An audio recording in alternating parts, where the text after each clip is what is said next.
Vous pensez peut-être, comme beaucoup de monde, que le diabète adulte se développe à cause du sucre, ce qu'on appelle aussi les glucides. En fait, c'est pas vrai, c'est pas si vrai que ça et c'est peut-être pas vrai du tout.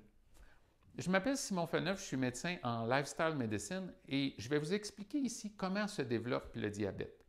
Et ce qu'il faut comprendre en fait, c'est que le diabète, c'est une maladie qui est causée par l'excès total de calories et aussi par des aliments riches en calories, dont beaucoup les produits d'origine animale qui contiennent beaucoup de gras et de calories.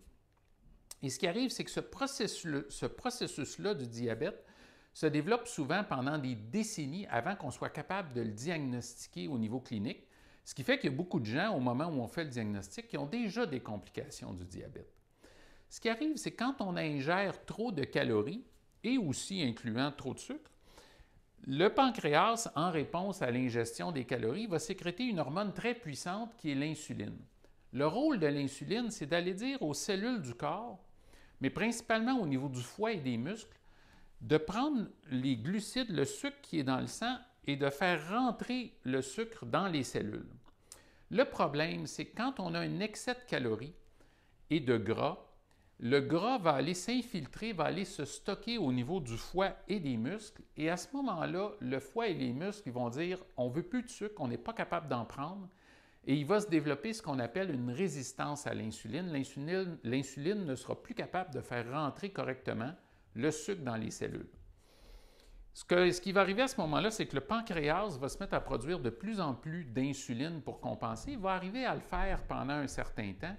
Mais cette production excessive d'insuline a aussi des problèmes, va causer des problèmes au niveau de la santé, va favoriser le développement de maladies cardiaques et autres.